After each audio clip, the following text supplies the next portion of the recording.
Hermanos, me imagino que así ha de haber sonado el día 31 de octubre de 1517 en la Catedral de Wittenberg, cuando Martín Lutero clavó las 95 tesis, 95 párrafos, 95 frases acerca del asunto que estaba aconteciendo con la iglesia. De entre todas esas 95 tesis, la 86 nos dice lo siguiente.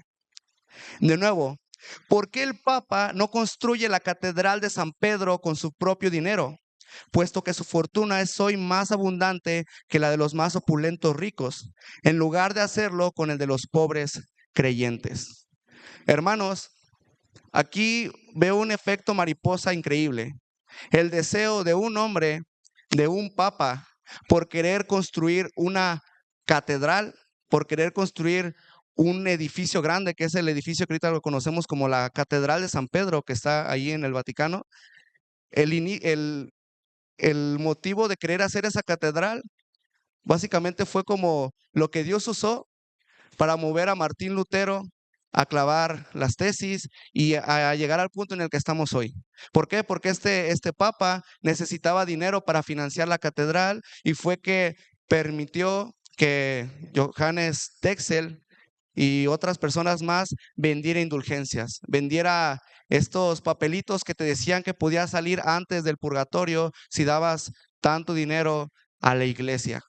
Y me llama mucho la atención esto, cómo esa catedral, cómo este hombre con este deseo, con esta ansia por construir algo enorme, algo monumental, terminó desembocando en la Reforma Protestante. Y aquí a mi mente viene esto.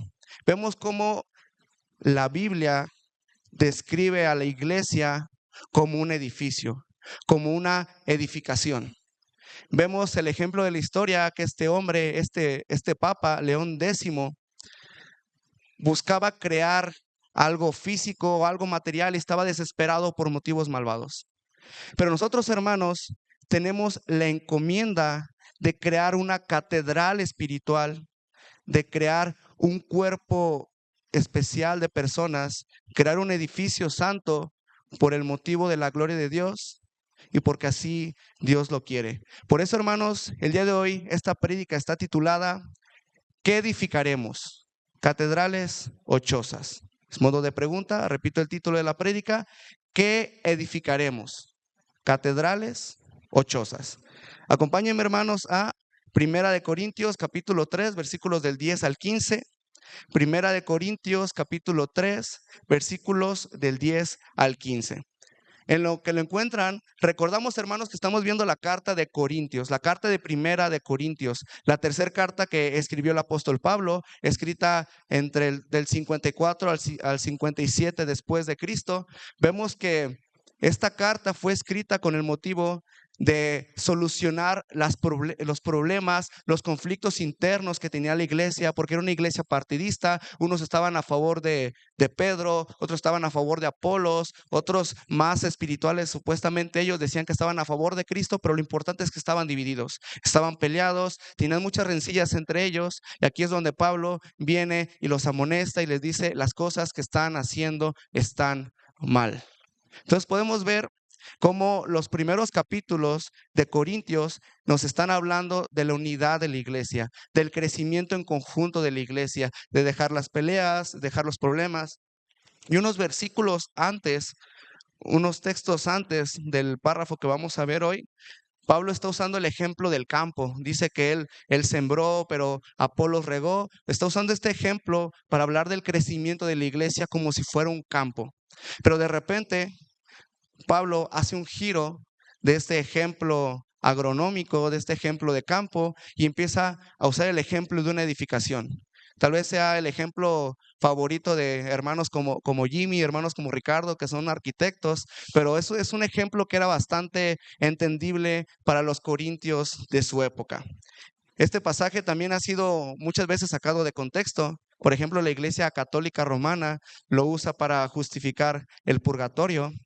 Y también muchos hermanos piadosos suelen usar este versículo para hablar de la piedad individual, para hablar del crecimiento individual, pero vamos a ver que eso no es tanto lo que quiere decirnos este versículo, sino que nos habla de un crecimiento en comunidad, un crecimiento colectivo como hermanos del Señor. Así que vamos a leer 1 Corintios capítulo 3, versículos del 10 al 15.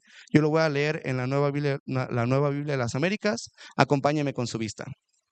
Conforme a la gracia de Dios que me fue dada, yo como sabio arquitecto puse el fundamento y otro edifica sobre él.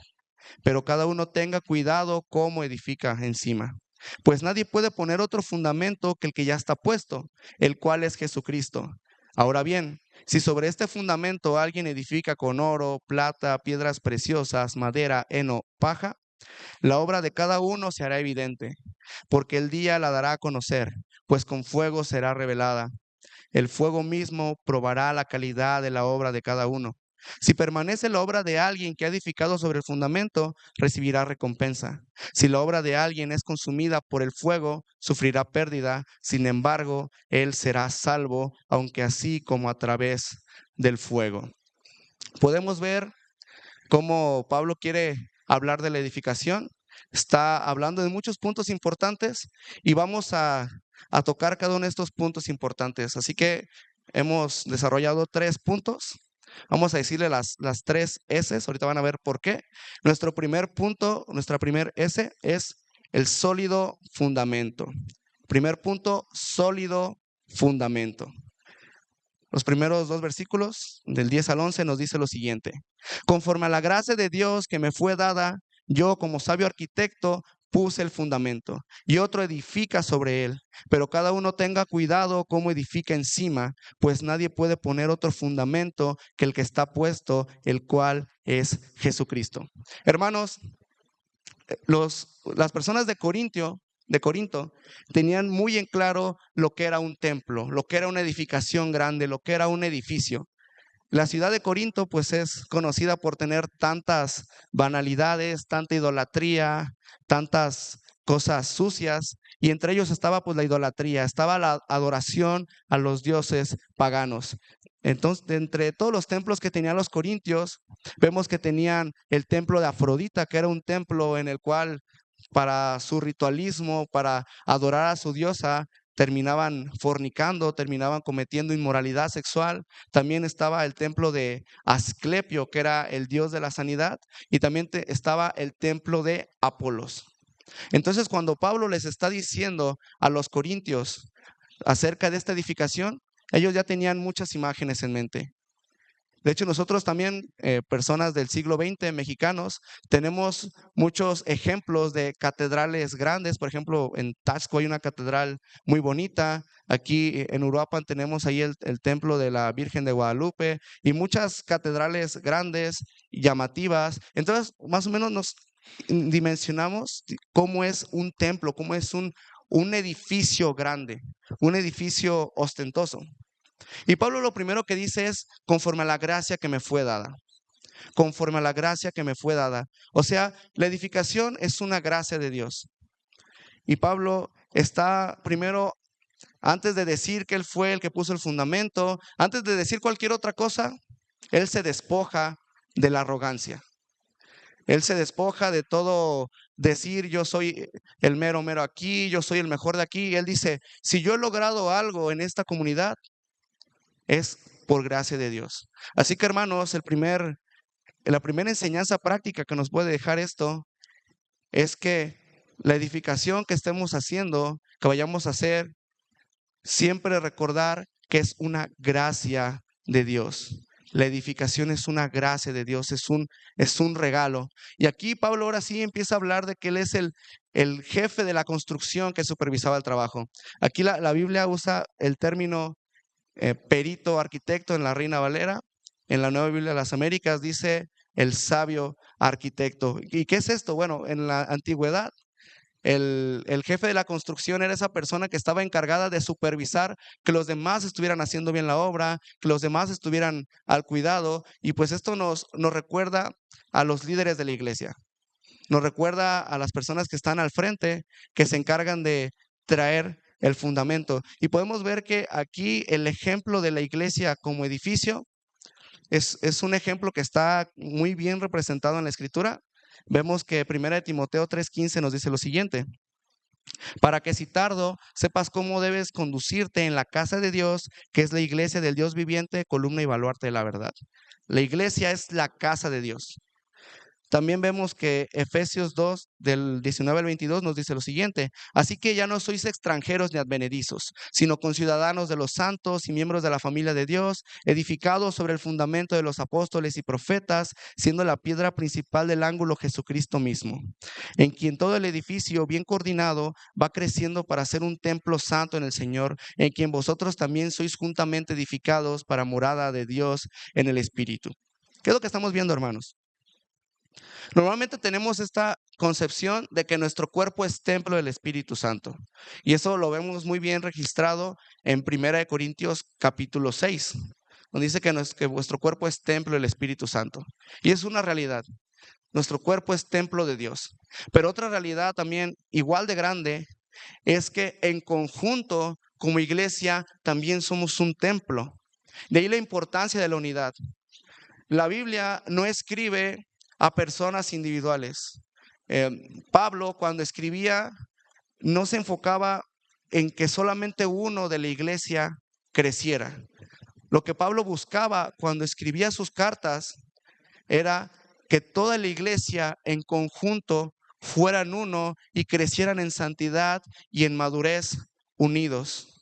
Aquí, hermanos, esto no es una religión de llaneros solitarios. Por algo nos llamamos hermanos. Por algo somos hijos de Dios. Por algo la Biblia nos insta siempre a la unidad. Porque el propósito de Dios es que seamos un templo. Sí, cada quien en lo individual, en su casa, en su vida personal, es un templo de Dios.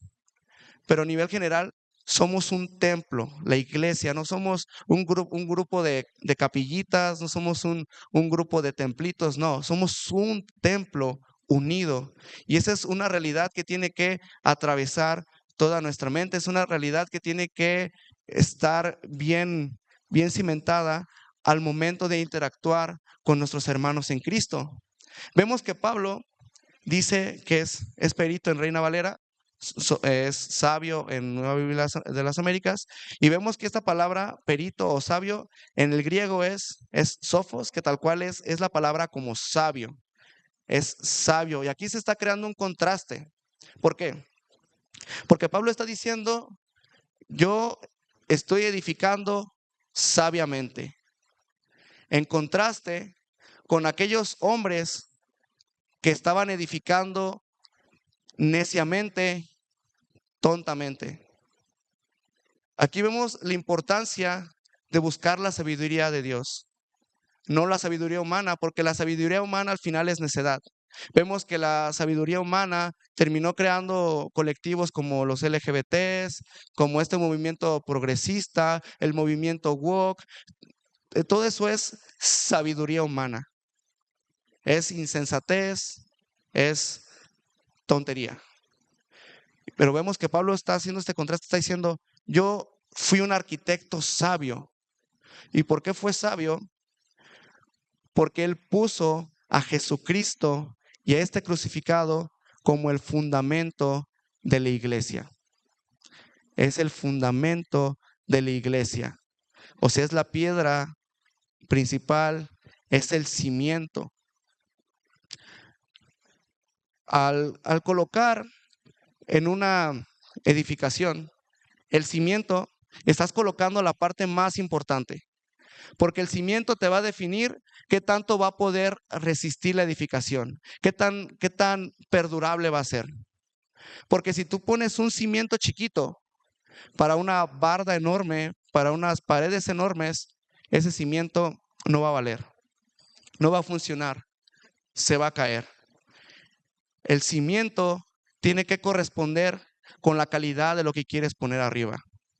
Y no hay nada de mayor calidad que poner el fundamento de Cristo.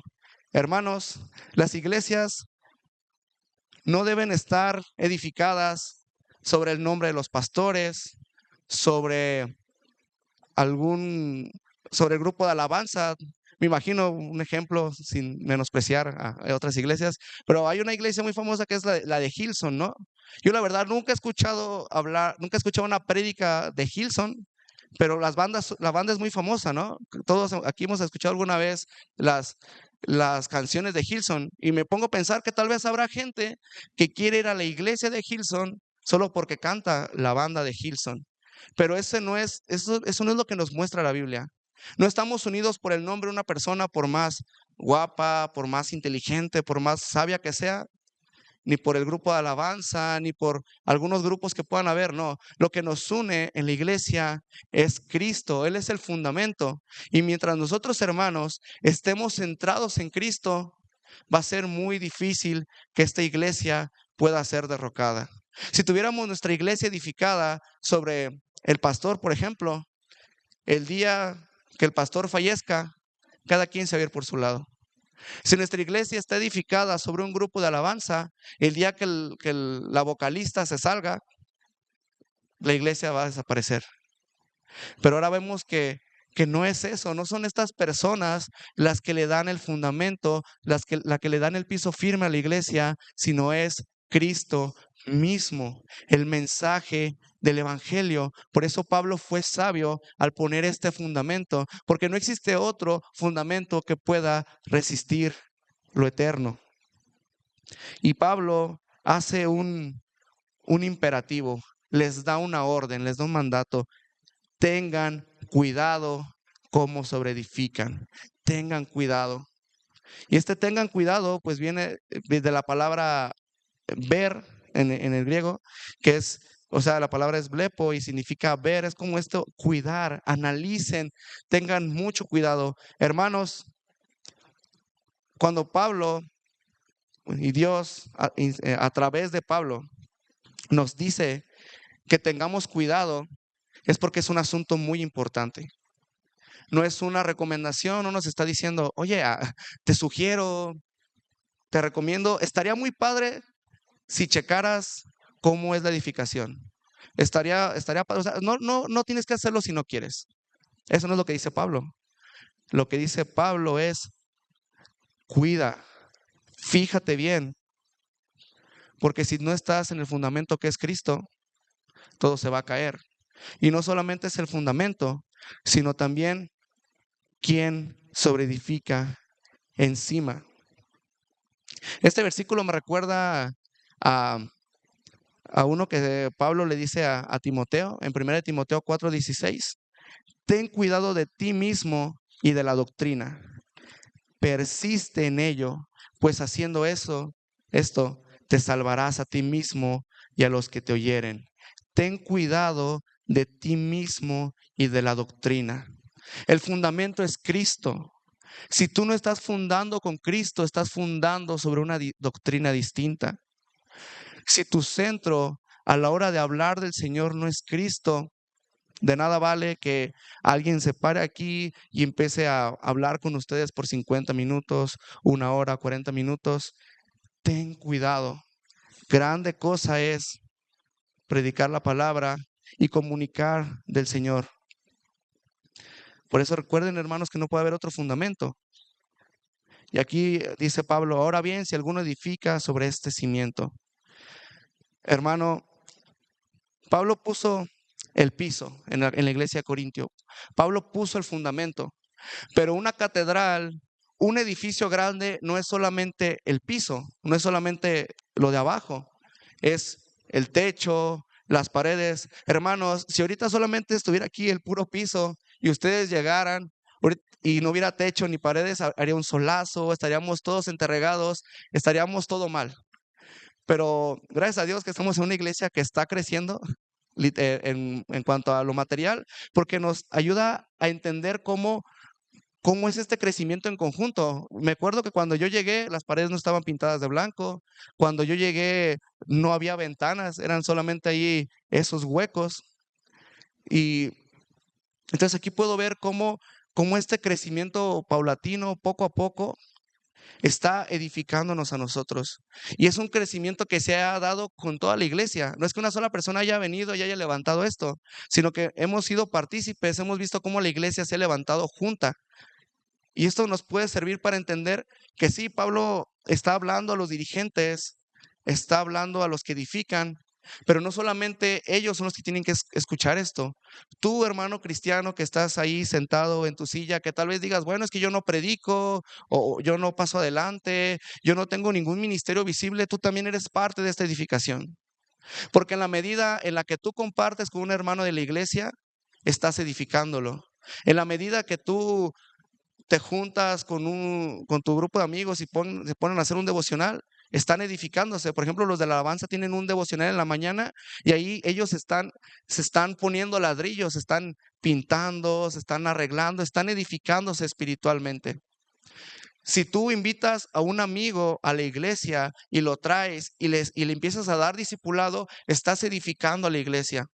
Por eso, hermano, es un mensaje que no es solamente para los líderes, es un mensaje para todos, porque todos somos partícipes de este trabajo en conjunto. Nunca sientas que eres menos por no pasar adelante a exponer. Desde tu hogar, desde con tus amigos, tú puedes ser parte de la edificación de la iglesia, porque tienes voz, porque tienes la facilidad de accesar a una Biblia, porque tienes la capacidad de compartir el evangelio, de ayudar a crecer a las personas que están contigo. Es muy importante, hermanos, cómo levantas la sobreedificación. ¿Por qué? Porque tú puedes tener un hermoso fundamento, pero si levantas un muro sobre un gran fundamento y ese muro aún así le salen grietas, el problema no está en el fundamento, sino en los ladrillos, en cómo lo hiciste. Podemos tener una iglesia que está bien centrada en Cristo, pero si tú no estás edificando a tu hermano de la manera adecuada, también puedes causar que haya un problema en la estructura. Por eso, mis hermanos, quiero hacerles esta invitación. Quiero que edifiquemos una hermosa iglesia. Edifiquemos una hermosa iglesia. Nuestro segundo punto es sempiternos materiales. Sempiterno es como eterno, pero algo que empieza, pero que no tiene fin. El primer punto fue sólido fundamento. Este es sempiternos materiales. Sempiternos materiales. Dice el versículo 12 y 13. Ahora bien, si sobre este fundamento alguien edifica con oro, plata, piedras preciosas, madera, heno, paja, la obra de cada uno se hará evidente, porque el día la dará a conocer, pues con fuego será revelada. El fuego mismo probará la calidad de la obra de cada uno. Hermano, vemos que Pablo menciona 6 artículos, 6 materiales, y los presenta como lo más valioso, el oro, hasta el último, la paja, la hojarasca, oro, plata, piedras preciosas, que para el contexto se puede pensar que estamos hablando de mármol, luego madera, heno y la hojarasca. Ellos estaban familiarizados, como les digo, con todo esto de los templos. ¿Por qué? Porque los templos justamente estaban hechos muchas veces de mármol y no solamente eran estructuras de roca bonitas, sino que también se usaba oro para adornarlos por fuera, se usaba plata para adornarlos, porque ellos tenían esta idea de, bueno, es el edificio de mi Dios, es el edificio de la deidad a la cual yo soy devoto, tiene que quedar bonito, tiene que durar por siempre, porque esto representa la deidad que yo creo. Y ellos también estaban familiarizados con el heno, y la paja, la hojarasca, porque pues, sus casas estaban hechas de ese material. Las casas de todos los romanos pues no eran así grandes edificaciones, eran casas sencillas, pero no eran de este material duradero como lo era el material de los templos.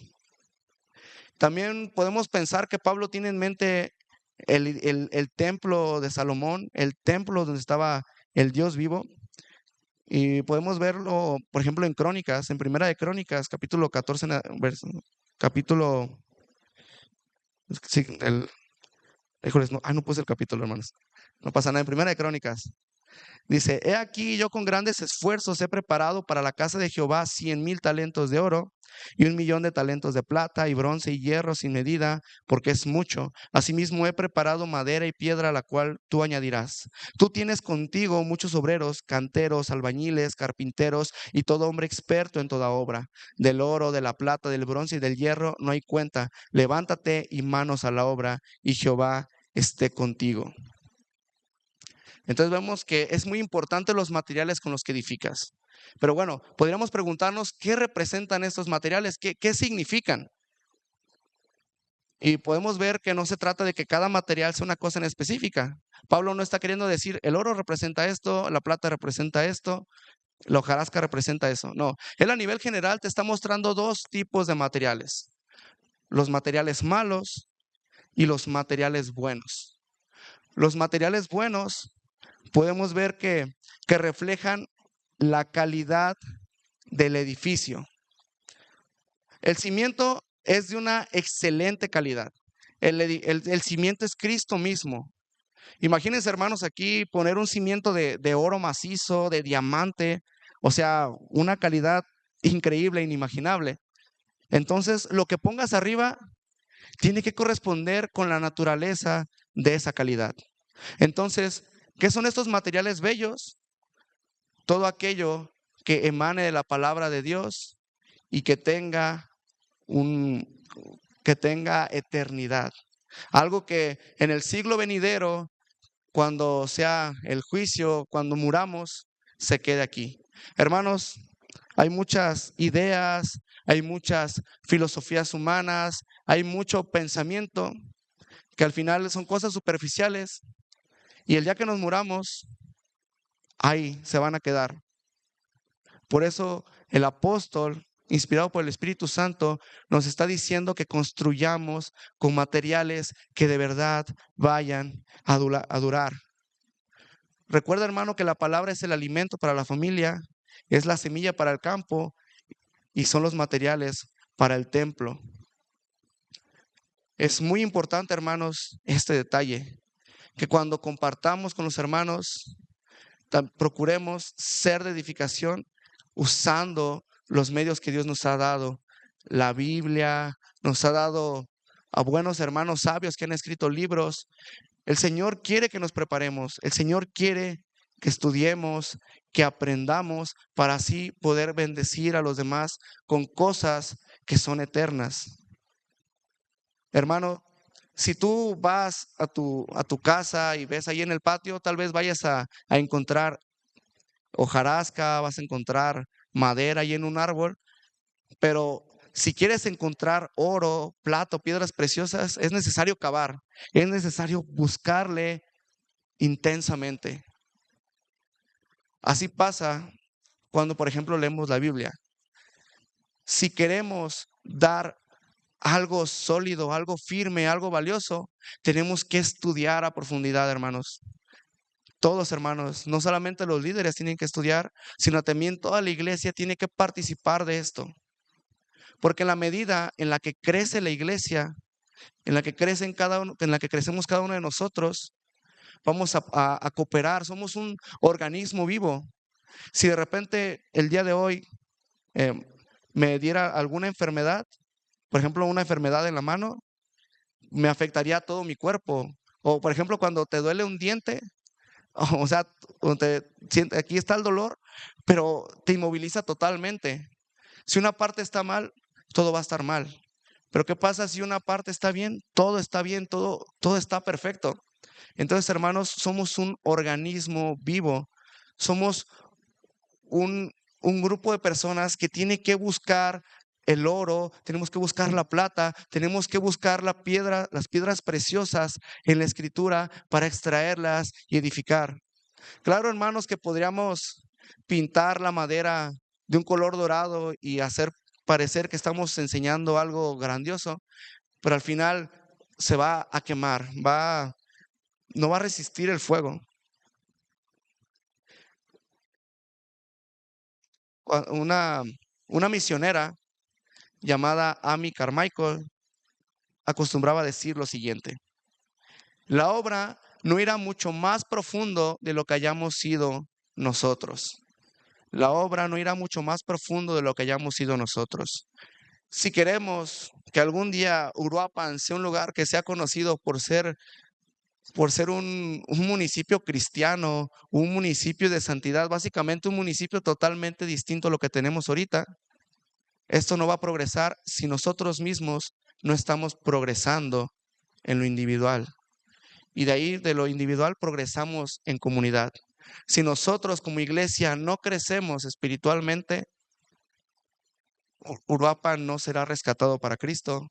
Michoacán no será rescatado para Cristo. México y todo el mundo difícilmente será rescatado para Cristo, porque no puedes ir más allá de tus capacidades, más allá de lo que te has preparado. Si queremos edificar a nuestros hermanos con paja, solamente estamos pensando a corto plazo. La gente de ese tiempo, pues, ¿qué podía pensar? Bueno, hagamos un techo sencillito, no pasa nada. Si, si llega un viento, si llega un huracán, pues que se lo lleve y volvemos a hacer otro techo.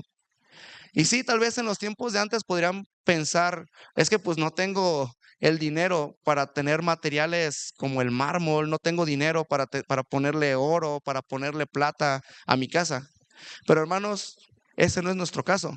Nosotros sí tenemos la posibilidad de edificar a nuestra iglesia con los materiales preciosos. El hecho de que tú tengas una Biblia, el hecho de que tú puedas congregarte, el hecho de que tengas acceso a internet, te quita la excusa de es que no puedo edificar correctamente, es que no me alcanza para los materiales. Tú tienes la perfecta posibilidad de usar los mejores materiales. Así que aquí ya no es un asunto de no puedo, no tengo chance, es un asunto de decisión, de escoger con qué material voy a edificar. Podemos preguntarnos quién va a hacer algo con paja si tiene oro. Hermano, si tú tuvieras dinero ilimitado y te ofrecieran construirte tu casa, ¿qué les dirías? Sí, ponme ahí unas cuantas piezas de madera, ponme ahí, déjamela en obra negra, no pasa nada, así me gusta. No, o hazme un cuartito chiquito, una casita chiquita. No, si tú tuvieras dinero ilimitado y te dijeran, te vamos a hacer tu casa como tú quieres, tú harías una gran edificación o harías una edificación, bueno, que te gusta tener, no te gustan las casas amplias porque es más trabajo barrerlas y todo eso. Bueno, una casa chica, pero bonita, pero padre, pero no lo dejarías en pues ahí como caiga, ahí tú pon como sea, no pasa nada. No, si tienes la oportunidad de edificar tu propia casa, tú lo harías de la mejor manera. Entonces, ¿por qué no ponemos esa mentalidad con la iglesia? Yo tengo la responsabilidad, yo tengo la posibilidad también de edificar a mi iglesia, de edificar a mis hermanos. ¿Por qué no lo hago con los mejores ingredientes? Y desde ahí está el tema, ¿no? Desde cómo entiendas a tu iglesia. ¿Entiendes que estamos hablando del templo de Dios? ¿Entiendes que estamos hablando de algo especial? Si tuvieras en tu mente el hecho de que este lugar es un lugar de personas especiales porque son hijos de Dios, porque juntos hemos sido redimidos, tu corazón para con la iglesia cambiaría. Es como una historia que se cuenta que hubo una vez una persona que pasó por una construcción y habían dos albañiles colocando ladrillos. Este hombre se acerca con uno de los albañiles y le pregunta, oye, ¿qué estás haciendo? Y el albañil molesto le dice, pues no estás viendo, estoy poniendo ladrillos. No seas tonto, mira, pues aquí estoy. ¿Qué preguntas son esas, no? El mismo hombre que le preguntó a este albañil, se le acerca al otro y le pregunta, oye, ¿qué estás construyendo? Y este albañil, muy contento, le dice, estoy construyendo una gran catedral. La mentalidad define cómo vamos a actuar en la obra. Si tú le das importancia a la iglesia, vas a buscar lo mejor para ella y vas a tener esta visión a futuro. Además, no olvides, hermano, que tienes que tratar bien a la iglesia porque la iglesia es la novia de Cristo. Si hermanos que están casados, ¿qué pasaría si un bribón por ahí, un granuja, quisiera molestar a tu esposa? inmediatamente se encenderían tus alarmas, ¿no? Y, ¿qué traes? ¿Cuál es tu problema? Que igual hay que ser mesurados, hermanos. Pero bueno, pero yo me imagino que pues estando en esa situación, obviamente como hombre tienes que sacarlo gallardo, ¿no? Como hace tiempo nos predicó Leo, el hombre tiene que mostrarse valiente, ¿no? Sí, no, o sea, que no te domine la ira y te vuelvas una bestia, pero sí tienes que mostrarte valiente y defender a tu esposa porque la amas. Ahora imagínense, hermanos, qué hará Dios con aquella persona que lastime a su novia, que lastime a su templo? Por eso, hermanos, tengan esta mentalidad. Estoy, estoy siendo parte de una bella edificación. ¿Qué estamos edificando, hermanos? ¿Catedrales o cocheras? Muchas veces los católicos nos echan carrilla, ¿no? Nos tiran de broma que nosotros pues nos congregamos en cocheras y pues muchas veces sí, sí es cierto. Ellos pues claro, tuvieron la facilidad de, gracias a robar el dinero de los países, obligarlos a pagar, pues pudieron construir sus catedrales, ¿no? Pero traigamos esta metáfora a lo espiritual. Podemos ser una cochera espiritual como iglesia, podremos ser un puro tejabancito en medio del campo, o podemos, teniendo las herramientas espirituales, ser una gran catedral. Hay catedrales, incluso, por ejemplo, hay una que se llama la Basílica de la Sagrada Familia, que está en Barcelona, que lleva desde 1882 construyéndose y todavía no se termina, lleva 143 años. Hay una catedral en Alemania que se construyó en 632 años, del 1248 al 1880.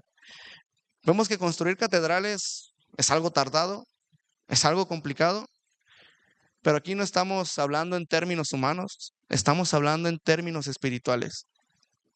Y de tener la posibilidad de ser un changarrito, como nos llaman, un changarrito espiritual, a tener una catedral espiritual, ¿qué será mejor para nosotros, hermanos?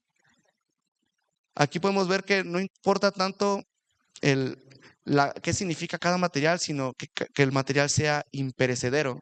Y después menciona por qué tenemos que construir con materiales duraderos. Y aquí es donde nos habla del día del Señor. Pablo nos dice que en el día se manifestará y estos materiales serán probados. Em, los teólogos dicen que hay dos maneras de entender que esto se manifestará. Se manifestará o el día o las obras. Y lo que dice un teólogo llamado Gordon Fee es que lo que está refiriendo ahí es que se manifestará el día que se manifestará el juicio de Dios. Cuando Pablo habla del día, se refiere a ese juicio futuro en el cual vendrá Jesucristo por segunda vez a la tierra de manera visible. Y ahí se dará ese momento en el que todo lo que hayamos construido o quedará en pie o se derribará.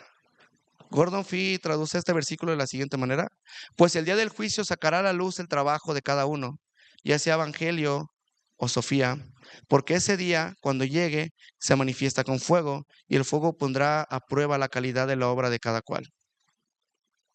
Si estamos construyendo con buenos materiales, es porque queremos que cuando se manifieste el día del Señor, lo que hayamos construido dure, permanezca.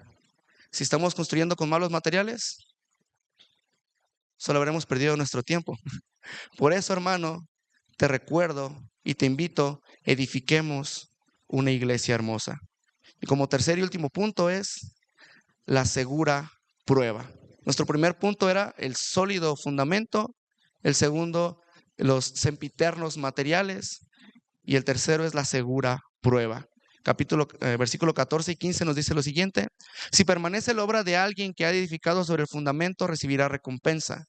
Si la obra de alguien es consumida por el fuego, sufrirá pérdida. Sin embargo, él será salvo, aunque así como a través de fuego.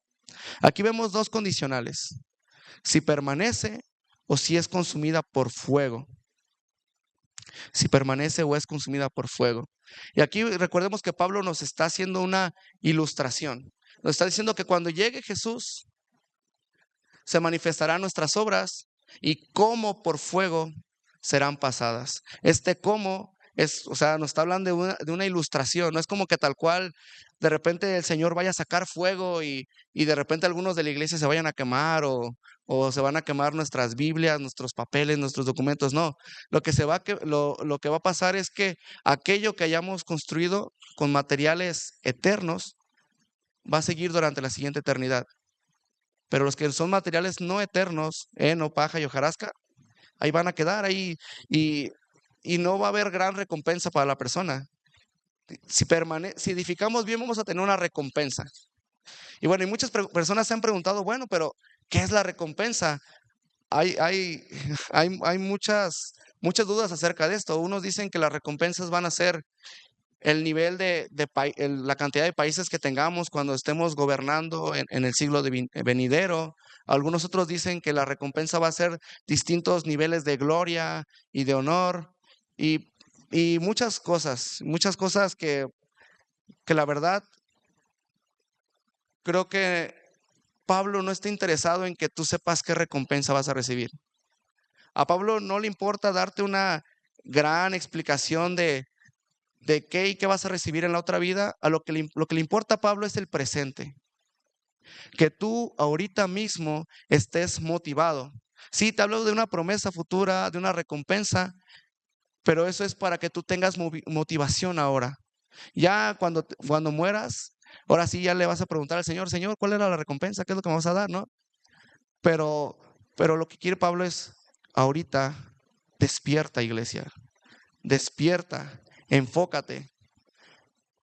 Muchos pueden decir, bueno, pero ¿cómo es que Dios me dará una recompensa si se supone que el evangelio es por gracia? Y esto como que crea cierta tensión, porque pues toda la Biblia nos muestra que la salvación es por gracia de Dios, no es por obras. Entonces, ¿por qué tengo que obrar? ¿Por qué tengo que esforzarme? ¿Por qué tengo que hacer algo? Hermanos, cuando Dios nos da algo, nos lo da como un regalo, pero también nos lo da con una responsabilidad. No nos lo da nada más por nomás, nos lo da para que hagamos uso correcto de ella. Dios nos da la salvación no nada más para que seamos salvos y de repente ahí nos quedemos a gusto, tirados en el piso. No, Dios nos da una salvación para que actuemos en conformidad con ello, para que actuemos en agradecimiento. Y claro que Pablo no está dudando de que su audiencia sea cristiana. Pero sí les dice, o sea, sí entiendo que son cristianos, entiendo que ustedes son hijos de Dios, pero están actuando de una manera tan equivocada que tienen que cambiar ahora su manera de ser.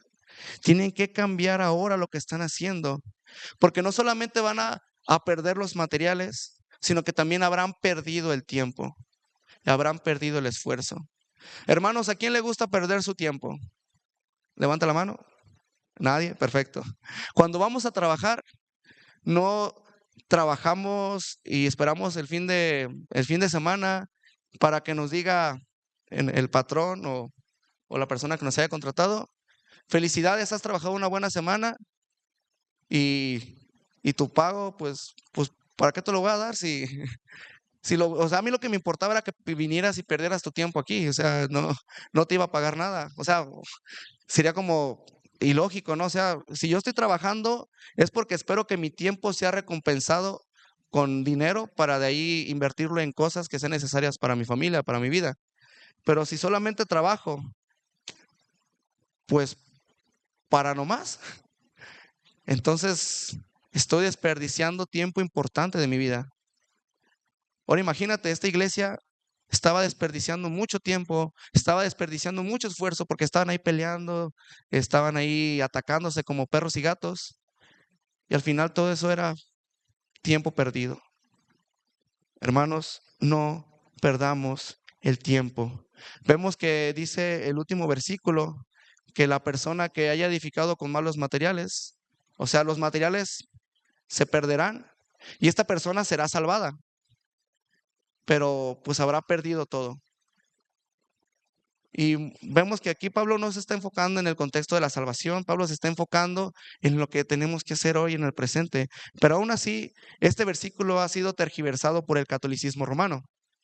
De hecho, vemos en el catecismo de la Iglesia Católica Romana numeral 1030, 1031, lo siguiente. Dice, los que mueren en la gracia y en la amistad de Dios, pero imperfectamente purificados, aunque están seguros de su eterna salvación, sufren después de su muerte una purificación a fin de obtener la santidad necesaria para entrar en la alegría del cielo.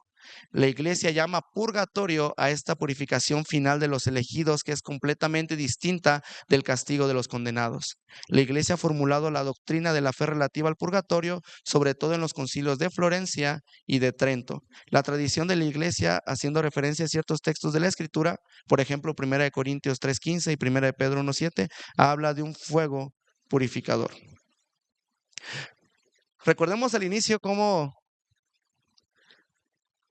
a través de la idea de un hombre que en querer construir una catedral terminó causando que se cobraran indulgencias y terminó haciendo que un hombre se levantara en contra de ellas y causando un movimiento llamado la Reforma.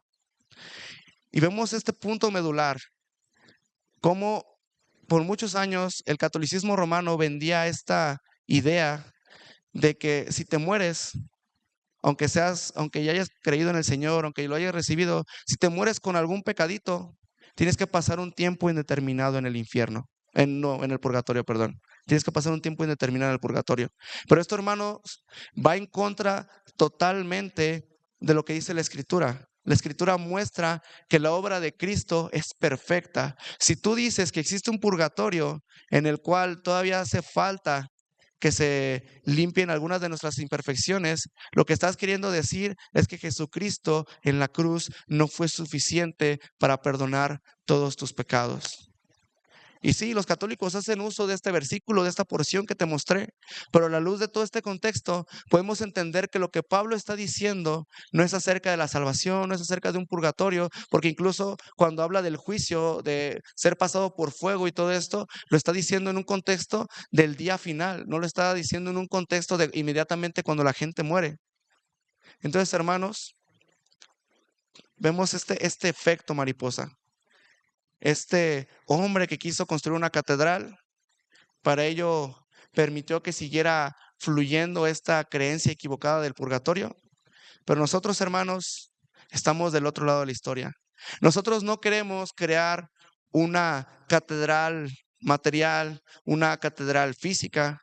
Si tuviéramos el dinero, claro que embelleceríamos nuestra bonita iglesia, pero lo que está a nuestro alcance es la edificación espiritual de los unos con los otros.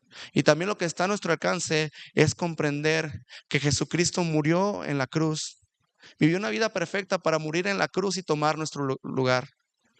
Como si tú tuvieras una ropa sucia y él tuviera una ropa limpia, y en el momento de la cruz intercambiaran de papeles. Ahora tú tienes la ropa limpia, ante Dios tú eres visto como inocente, y Jesús en la cruz con su ropa sucia reflejaba el pecado de todos nosotros y Dios lo castigó. Es como si Jesús hubiera tomado la inyección letal por nosotros. Eso fue lo que hizo Jesús en la cruz, para que nosotros, al momento de creer en Él, podamos tener vida eterna, para que ya no tengamos que tener estas ideas de purgatorio, esta intranquilidad de qué me va a pasar cuando muera. ¿Acaso sí me iré al infierno o me iré al purgatorio? No, el Señor te da la confianza de que tú, si crees en Él, cuando mueras vas a ir al cielo. Pero mientras muramos, antes de que suceda eso, antes de que nos vayamos al cielo, amada iglesia, aquí tenemos una labor que llevar a cabo. Y esa labor que tenemos que llevar a cabo es que edifiquemos una hermosa iglesia. En conclusión, hermanos, tenemos que tener un sólido fundamento que es Jesucristo. Tenemos que edificar sobre ese fundamento con sempiternos materiales y recordar que va a haber una segura prueba. Por eso, hermanos, estemos preparados para todo esto. ¿Y cómo podemos aplicar esto en nuestra vida práctica? ¿Cómo podemos hacer que este pasaje se convierta en una realidad especial para nosotros? Podemos, hermanos, tomar discípulos. Si tú conoces a gente de tu cuadra o gente a la que le has predicado y se interesa en el cristianismo, se interesa en el Señor Jesucristo, tómalo como un discípulo. De hecho, esa fue la gran comisión que dejó el Señor. No fue solamente predicar el evangelio, sino que cuando una vez que les prediques, haz discípulos. Puedes decir, bueno, es que soy una persona nueva en el evangelio. Bueno, si eres nuevo, busca ayuda, pide consejo, pero haz discípulos, porque mientras haces discípulos estás edificando a la iglesia. Estás aportando un ladrillo o muchos ladrillos más a esta edificación. Otra manera que podemos hacer uso de este pasaje es que ejercitemos el amor entre nosotros. Edifiquémonos con palabras, edifiquémonos a través de enseñarnos entre nosotros y también edifiquémonos a través de bonitos momentos. Por ejemplo, ayer con los hombres hubo partido de fútbol, no tuve la oportunidad de ir, pero aún el ir a jugar fútbol como hermanos en Cristo es algo agradable porque estás creando relaciones sanas, agradables. Es como si tuvieras dos tabiques y los estás pegando con cemento a través de pasar el tiempo juntos. Por eso, hermanos, no sé si tengan aquí problemas con otras personas de la iglesia. Te invito a que no seas ese tabique que no quiere estar dentro de la pared. Te invito a que seas el ladrillo que esté en armonía con los demás. Si hay alguna grieta entre tú y otro hermano, para continuar con esta metáfora del muro, si hay una grieta entre tú y un hermano, te invito a que la sanes desde ahorita. Porque por problemas, hermanos, entre dos miembros de congregaciones, muchas iglesias se han cuarteado. Por ese tipo de cosas, muchas iglesias se han dividido. Que porque este hermano tenía un rollo contra mí y pues bueno, este hermano tiene un grupo de amigos, pero luego el otro hermano tiene otro grupo de amigos. No permitamos que lo que puede ser una bonita catedral junta, de repente se derrumbe y termine siendo eh, pedazos, termine siendo ruinas. Y nuestra última aplicación que podemos hacer es, cuidemos nuestro estudio de las escrituras y no demos paso a las ideas del mundo. Estudia, haz tu devocional, hermano, investiga, pregunta a miembros más maduros y a través de esto tú lo que estás haciendo es excavar para sacar oro, para sacar plata, para sacar mármol y así poder ayudar a otras personas, a poder ayudar a ese hermano que estás discipulando o al cual estás compartiendo el evangelio. Así que termino con esta invitación. Edifiquemos una hermosa iglesia. Acompáñenme a orar.